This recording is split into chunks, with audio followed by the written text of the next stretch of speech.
Good morning, boys and girls. So, for today's children's story, we will be reading Payday at the Vineyard. And hopefully, while listening to this story, you can kind of think of the message and the meaning. And then at the very end, we'll talk about it. So, a landowner begins hiring men early in the morning to work in his vineyard.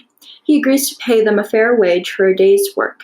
At various times during the day, he hires other workers, right up to 1 hour before quitting time.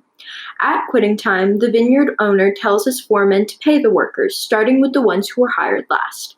No matter how long they had worked, each worker is paid the same amount. The workers who worked the longest complain.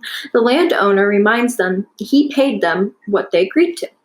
So, when I first read that, I thought, that does seem kind of unfair, because if I was working in the hot sun all day, I'd want to be paid fairly, which I was, but I did more work than all these other guys that just showed up. However, God treats people well not because they've earned it, but because He's a loving God who treats people better than they deserve. God does not show favoritism. In response to His marvelous grace, God wants His people to treat others the way He treats them, with love and acceptance. So hopefully that makes sense.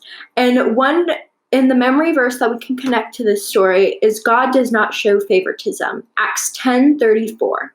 Okay, hope you all have a wonderful Saturday and stay safe.